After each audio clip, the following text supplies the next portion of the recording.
अस्सलाम वालेकुम।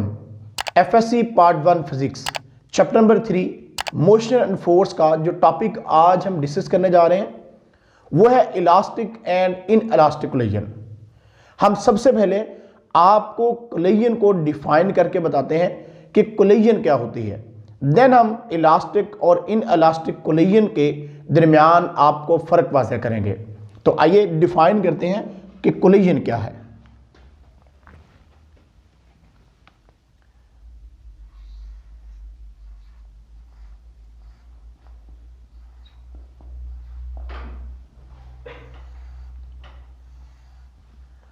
When two are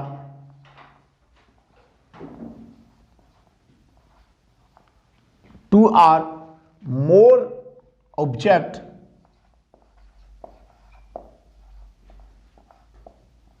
when two or more objects come close to each other,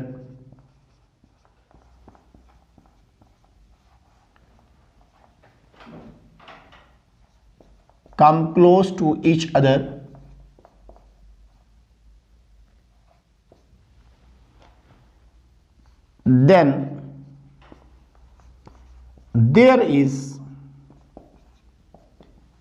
interaction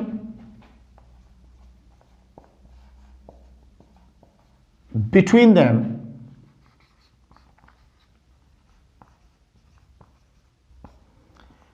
with or without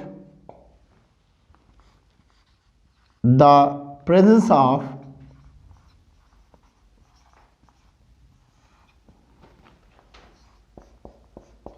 external force. When two or more objects come close to each other, then there is interaction between them with or without the presence of an external force. Then we say that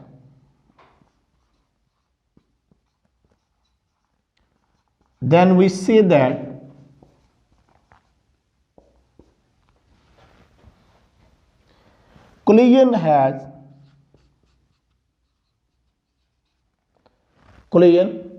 has taken place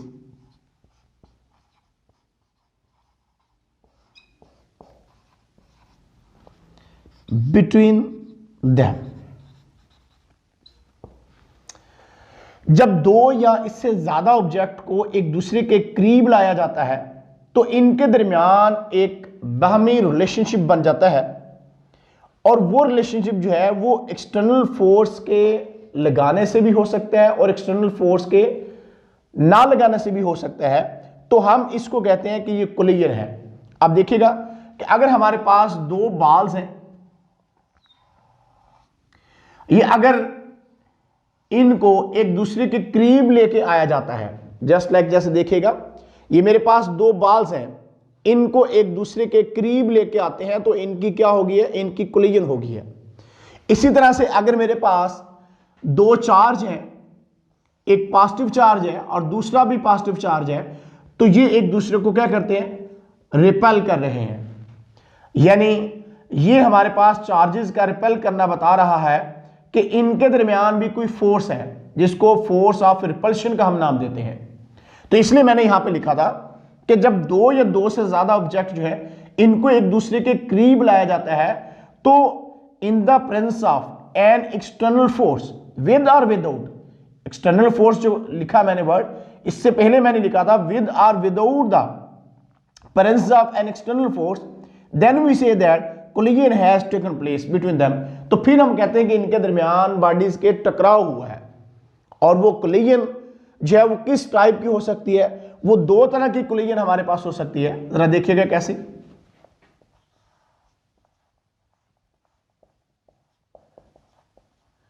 अब दो तरह की collision होगी, एक होगी elastic collision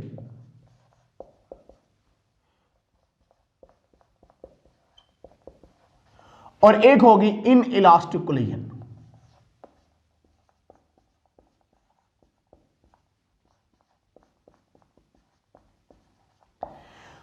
अब हम देखते हैं कि इलास्टिक कोलिजन और इन इलास्टिक कोलिजन क्या है, इनके दरमियान हम डिफरेंशिएट करते हैं और साथ साथ आपको कुछ एक्टिविटीज भी करके दिखाते हैं। तो अब हम देखते हैं इलास्टिक कोलिजन और इन इलास्टिक कोलिजन क्या है। तो सबसे पहले हम इलास्टिक कोलिजन जो है इसको डिफाइन करते हैं। अ कोलिजन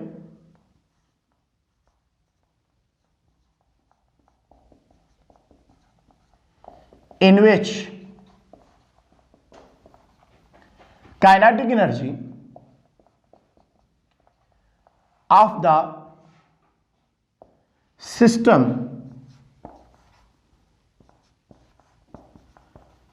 is conserved, यानी कि ऐसी कोलिजन जिसमें kinetic energy of the system is conserve रहेगी उसको क्या बोलेंगे, is called elastic collision.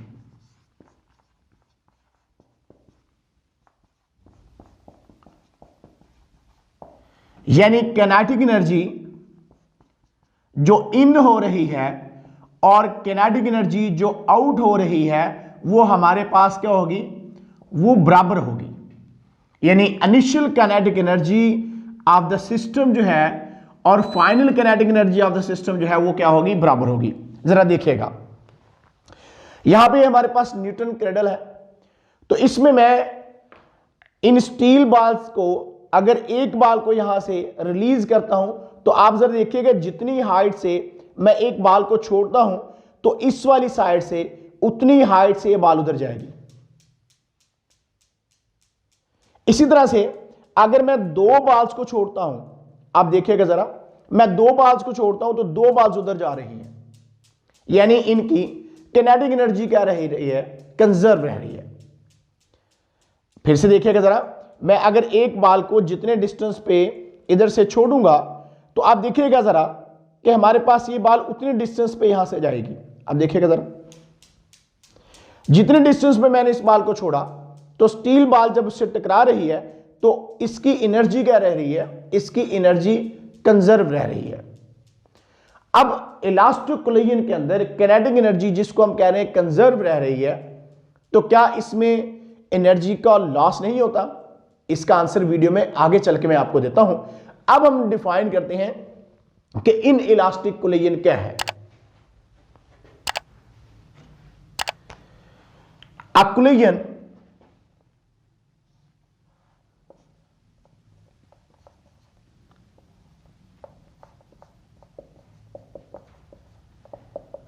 in which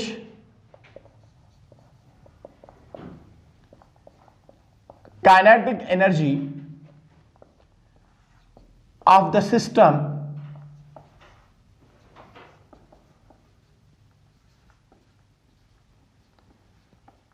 does not conserve,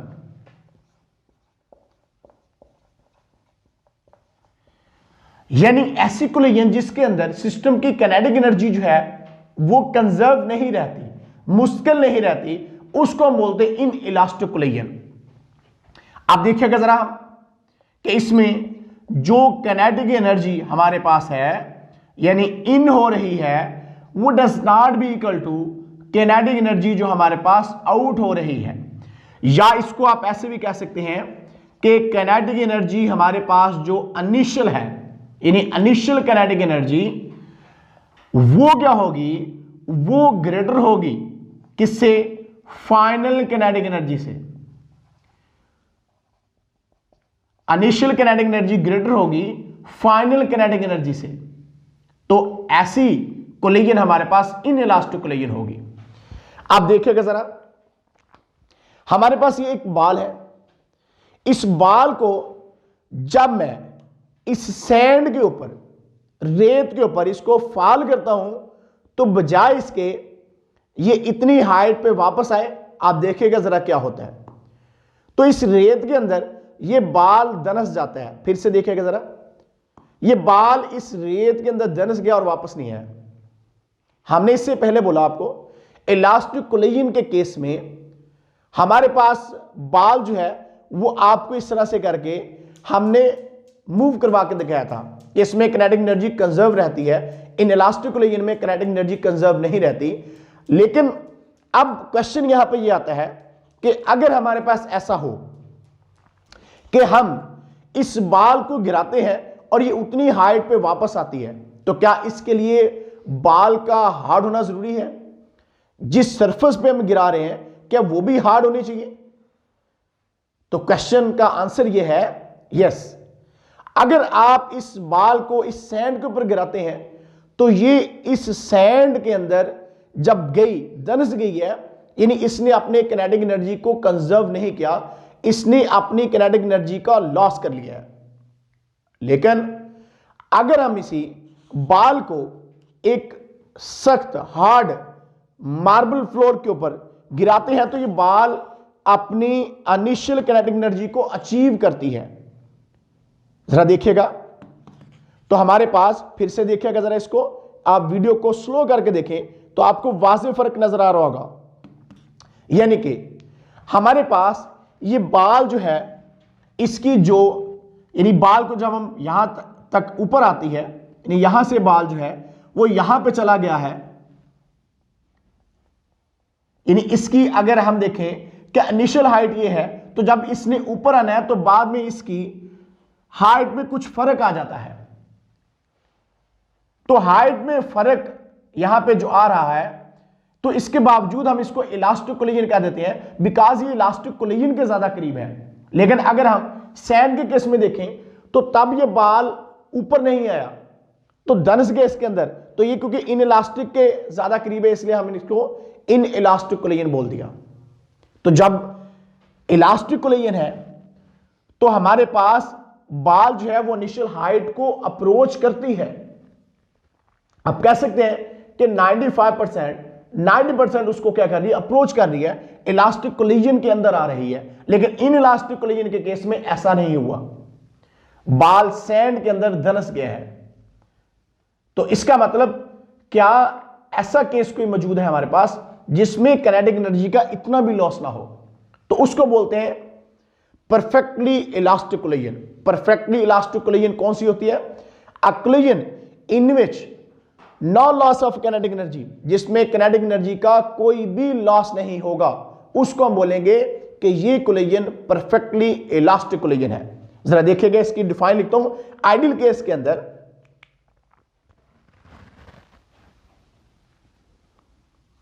in ideal case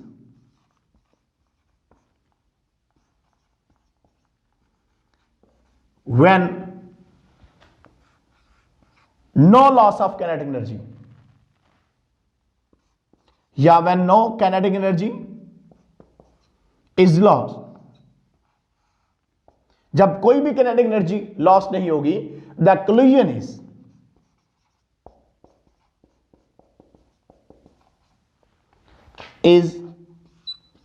said to be perfectly elastic। तो कोलिजन कौन सी होगी? परफेक्टली इलास्टिक होगी। इसको मैं जरा हाईलाइट कर देता हूं।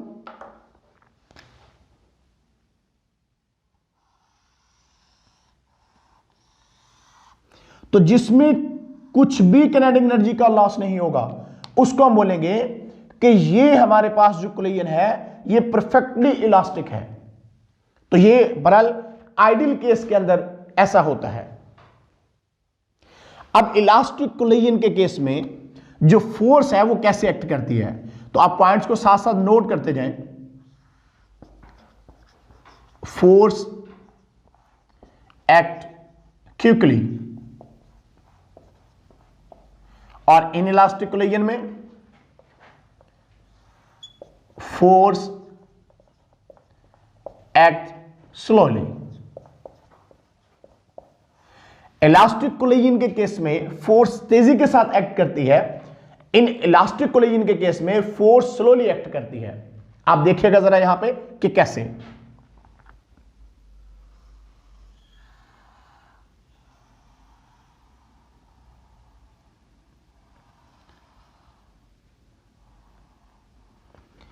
ये हमारे पास एक गाड़ी है,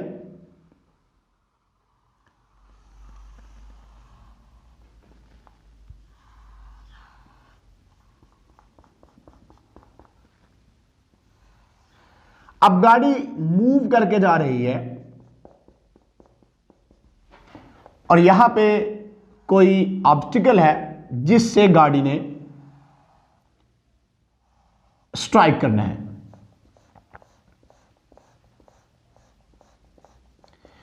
अब ड्राइवर इसके अंदर बैठा हुआ है, तो अब अगर गाड़ी की जो हम देखना चाहें कि इलास्टिक कोलिजन के केस में हमारे लिए ज्यादा फायदेमंद चीज है, इन इलास्टिक कोलिजन के केस में ज्यादा फायदेमंद चीज है, तो ये टोटली डिपेंड करेगा आपके ऊपर। अब अगर इलास्टिक कोलिजन के केस में हम देख रहे हैं तो यहां पे हमारे पास इस गाड़ी की शेप को हम इस तरह से डिजाइन कर देंगे, यानी बहुत एक्सपेंसिव गाड़ी हमारी है और हम चाहते हैं कि हमारी गाड़ी जो है वो डैमेज ना हो, तो इसका नुकसान क्या होगा? अगर आप चाहते हो कि आपकी गाड़ी डैमेज ना हो, आपकी गाड़ी जाके जब इसके साथ स्ट्राइक करेगी तो एक बहुत huge amount of force quickly act करेगी। जब फोर्स लगेगी तो गाड़ी तो नुकसान से बच जाएगी, लेकिन ये आदमी इससे क्या हो जाएगा? आउट हो जाएगा। किस तरह से जरा देखिएगा।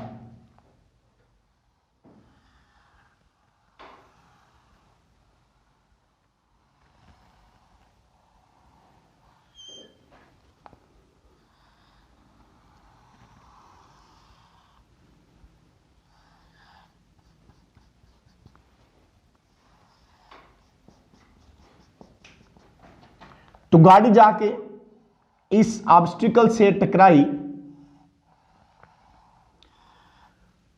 तो जब इस ऑब्स्टिकल से जाके गाड़ी टकराएगी तो यहां पे जो आदमी बैठा हुआ था वो इस कार का जो यहां पे शीशा लगा होता है स्क्रीन से, वो क्या निकलेगा? वो इससे आउट हो जाएगा। आदमी क्या हो जाएगा? इससे आउट हो जाएगा, बाहर निकल जाएगा।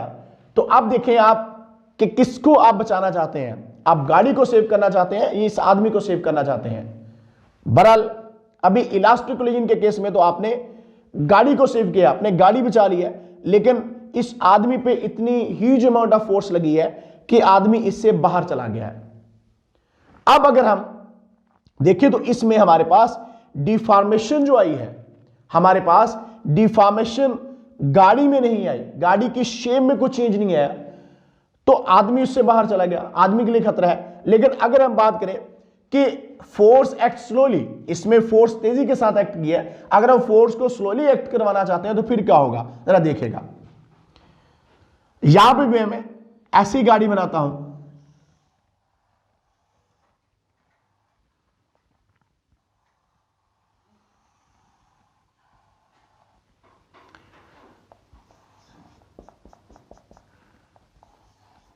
तो गाड़ी जब मूव करेगी, मूव करने के बाद गाड़ी की हम अब शेप जो इस तरह से डिजाइन करेंगे कि गाड़ी जब किसी चीज से टकराए तो ये आदमी इसके अंदर सेव रहे। तो आदमी कैसे सेव रह सकता है? बैठा हुआ आदमी इसके अंदर इस तरह से सेव रह सकता है कि हम गाड़ी की शेप को डिजाइनिंग इस तरह से दे दें कि जब गाड़ी टकराए तो गाड़ी के अंदर डिफॉर्मेशन आ जाए, यानी गाड़ी टकराए तो गाड़ी की शेप इस तरह से आगे से चेंज हो जाए, यानी उसमें डिफॉर्मेशन आ जाए, बट ये आदमी पे फोर्स कम से कम लगे। तो जब आदमी पे फोर्स कम लगेगी, डिफॉर्मेशन यहां पे गाड़ी की डिजाइनिंग के अंदर ज्यादा आ जाएगा, तो इस तरह से आदमी क्या हो जाएगा? आदमी बच जाएगा। यानी ये अब आप पे डिपेंड करेगा टोटली कि हम क्या चाहते हैं, डिफॉर्मेशन गाड़ी के अंदर चाहते हैं या मैन के अंदर डिफॉर्मेशन चाहते हैं, तो ये टोटली आप पे डिपेंड करता है। इसके साथ साथ ये चीज भी है कि जब हम डिफॉर्मेशन की यहां पे बात करते हैं तो डिफॉर्मेशन जो है वो इलास्टिक कोलिजन के अंदर भी आती है, इन इलास्टिक कोलिजन के केस में भी आती है, लेकिन इलास्टिक कोलिजन के केस में जो डिफॉर्मेशन हमारे पास आएगी वो कैसी होगी? वो टेम्परेरी होगी। यानी जब भी बाल किसी चीज से जाके टकराएगा, मार्बल फ्लोर से जाके बाल टकराता है तो इसमें भी डिफॉर्मेशन होती है, लेकिन वो उस डिफॉर्मेशन को, यानी काइनेटिक एनर्जी जब जिस मार्बल फ्लोर से जाके टकरा के उसको देती है तो दोबारा डिफॉर्मेशन जो होती है उसको कवर कर जाती है। तो इसलिए हम कहते हैं कि टेम्परेरी डिफॉर्मेशन होती है इलास्टिक कोलिजन के केस में, और इन इलास्टिक कोलिजन के केस में परमानेंट डिफॉर्मेशन होती है, जैसे आप यहां पे गाड़ी के अंदर देख सकते हैं। तो यहां पे हमारे पास इलास्टिक कोलिजन में टेम्परेरी डिफॉर्मेशन है।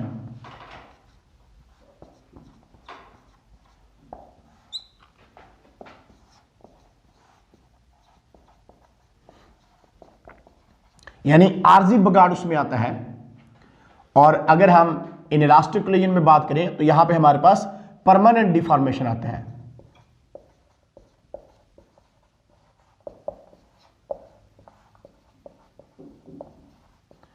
और किनेटिक एनर्जी के लॉस की मैंने बात की थी कि किनेटिक एनर्जी किस केस में ज्यादा लॉस होती है और किस केस में कम होती है।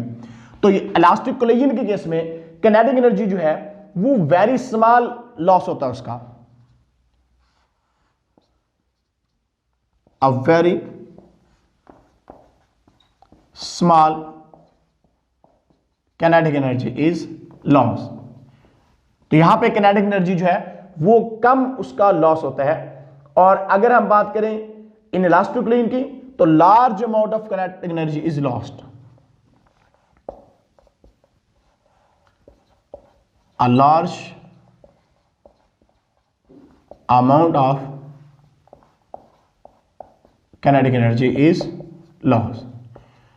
तो इस केस के अंदर हमारे पास इलास्टिक कोलिजन के केस में किनेटिक एनर्जी का लॉस ज्यादा होता है और इन जो इलास्टिक कोलिजन है इस केस में हमारे पास किनेटिक एनर्जी का लॉस जो है वो कम होता है। अब उसके बाद अगर हम बात करें किनेटिक एनर्जी बिफोर कोलिजन और आफ्टर कोलिजन जो है वो कंजर्व रहती है इलास्टिक कोलिजन के केस में। Kinetic energy before collision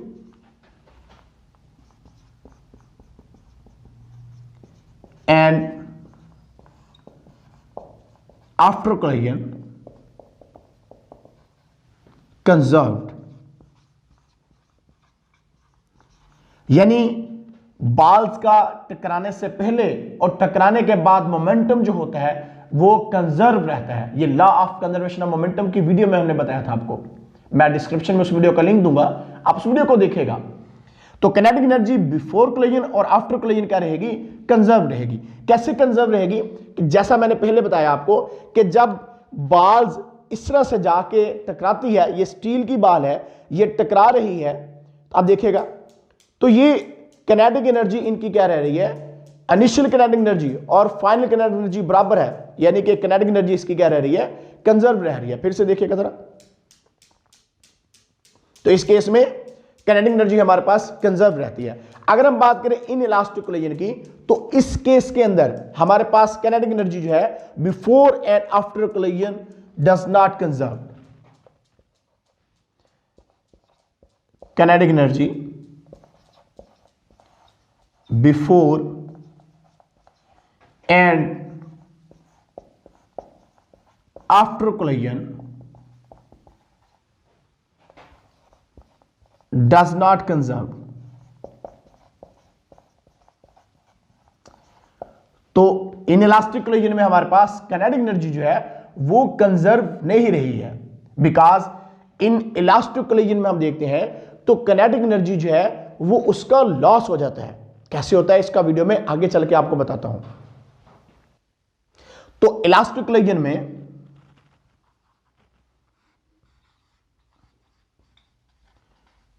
mechanical energy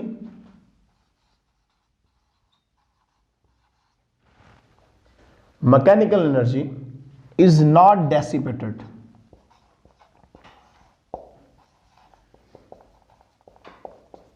यानी मैकेनिकल एनर्जी इसमें जाया नहीं होती हमारी, काइनेटिक एनर्जी कंजर्व रहती है इस केस में। लेकिन अगर हम यहां पे बात करें इन इलास्टिक कोलिजन में तो यहां पे मैकेनिकल एनर्जी डेसिपेट हो जाती है।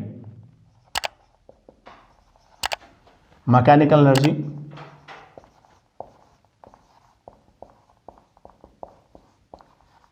dissipated into heat, light and sound etc. यानी कि मैकेनिकल एनर्जी जो है वो साउंड, हीट और लाइट एनर्जी के अंदर कन्वर्ट हो जाती है। जब एक आप बाल को, एक हार्ड बाल को आप गिराते हो तो वो रेत के अंदर इसलिए धंस गया बिकॉज इसकी जो एनर्जी थी वो ग्राउंड के अंदर या रेत के अंदर, आपने सैंड के अंदर जिसमें गिराया है तो वहां पे डेसिपेट हो गया है। लेकिन इलास्टिक कोलिजन के केस में ऐसा नहीं होता। अगर हम फ्रिक्शन को इग्नोर करें तो आप देख सकते हैं कि बाल की जो काइनेटिक एनर्जी इनिशियल थी और फाइनल बराबर थी, यानी अगर यहां से मैं एक एनर्जी दी है एक बाल को तो इधर से भी एक बाल इधर जा रही है। इसी तरह से अगर मैं दो बाल्स को यहां से मूव करवाता हूं तो उधर से भी दो बाल जा रही हैं। तो ये चीज है कि मैकेनिकल एनर्जी इलास्टिक कोलिजन में डेसिपेट नहीं होती, जबकि इन इलास्टिक कोलिजन के अंदर मैकेनिकल एनर्जी जो है वो डेसिपेट हो जाती है। अब अगर हम मोमेंटम की बात करें तो याद रखिएगा कि in all type of collision में मोमेंटम कंजर्व रहता है, बट काइनेटिक एनर्जी कंजर्व नहीं रहती। लेकिन मोमेंटम और टोटल एनर्जी जो है वो कंजर्व रहती है। देखिएगा जरा, इलास्टिक कोलिजन में मोमेंटम एंड टी टोटल क्या रहेगी? कंजर्व रहेगी। और इन इलास्टिक के केस में भी मोमेंटम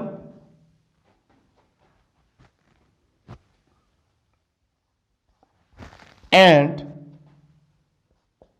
ई टोटल, काइनेटिक एनर्जी की बात नहीं कर रहा, टोटल एनर्जी की बात करो, momentum and total energy conserve. तो अब हम नेक्स्ट चलते हैं, इसके जो डिफरेंस रहते हैं वो बताते हैं आपको। अब हम फोर्सेस का देखते हैं कि इलास्टिक और इन इलास्टिक कोलिजन के अंदर फोर्सेस जो हैं वो कैसी रहती हैं। तो इलास्टिक कोलिजन में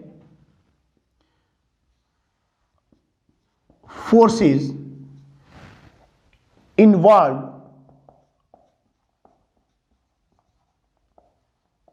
must conservative.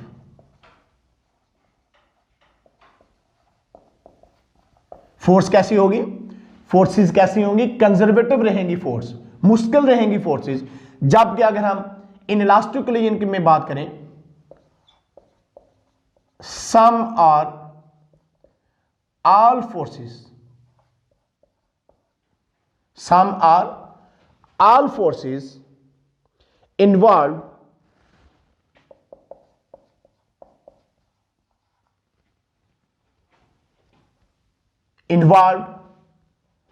non-conservative।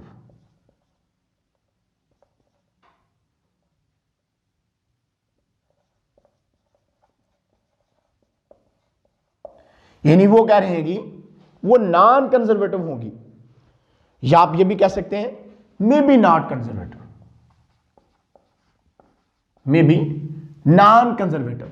Some are all forces, यानी कुछ या सारी की सारी फोर्सेस जो इसमें इन्वॉल्व हो रही हैं वो मे बी नॉन कंजर्वेटिव। वो नॉन कंजर्वेटिव हमारे पास हो सकती हैं इन इलास्टिक कोलिजन के केस में।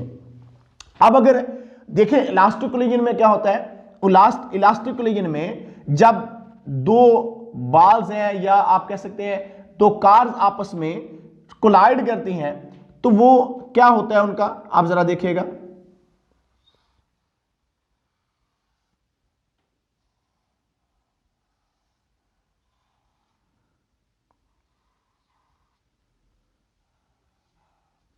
ये गाड़ी एक जा रही है, इससे आगे एक गाड़ी मूव करके जा रही थी,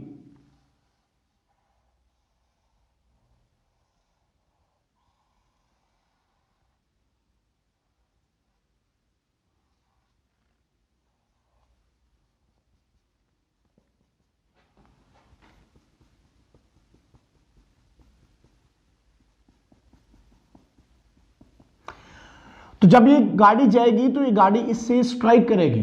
अब ये गाड़ी इससे एक्सीडेंट हो गया है, ये गाड़ी इससे टकरा रही है, तो ये इलास्टिक कोलिजन के केस में अगर आप देखें तो ये इसको जब पीछे से इस पे फोर्स लगा रही है, क्योंकि कुछ वेलोसिटी के साथ ये मूव कर रही है, कुछ वेलोसिटी के साथ ये मूव कर रही है, तो ये रिमेन्स जो होती है हमारे पास वो आप कह सकते हैं कि ये एक दूसरे के साथ धक्का लगा के ले जाएंगी।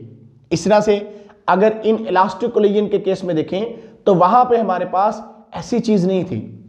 तो इलास्टिक और इन इलास्टिक कोलिजन में हमने डिफरेंस आपको बताया कि इलास्टिक कोलिजन और इन इलास्टिक कोलिजन में क्या होता है, यानी किस तरह से इलास्टिक कोलिजन के अंदर किनेटिक एनर्जी का लॉस होता है जबकि कम होता है, और जबकि इन इलास्टिक कोलिजन के केस में अगर हम देखें तो वहां पे किनेटिक एनर्जी का लॉस क्या होता था, ज्यादा होता था। और जब बाल्स कोलाइड करती हैं, या आप कह सकते हैं जब बाल्स को गिराया जाता है मार्बल फ्लोर पे, तो कौन सी रिबाउंड होके वापस आती है। अगर मार्बल फ्लोर हार्ड हमारे पास है, यानी कि सरफेस भी हार्ड है जिससे बाल जाके जिस पे हमने फॉल किया है, और बाल भी हमारे पास हार्ड है, तो फिर ही इलास्टिक कोलिजन होगी। अदरवाइज अगर आपके पास बाल हार्ड है लेकिन सरफेस आपके पास इस तरह की सैंड डेप है, तो आप एक हार्ड बाल को भी इसके अंदर गिराते हो तो इसके अंदर धनस जाती है। तो ये थे difference elastic and in elastic collision के। नेक्स्ट वीडियो के अंदर हम बताएंगे elastic collision in one dimension क्या होती है। तो आज के लिए इतना ही, फिर मिलेंगे इंशाल्लाह, तब तक अल्लाह हाफिज।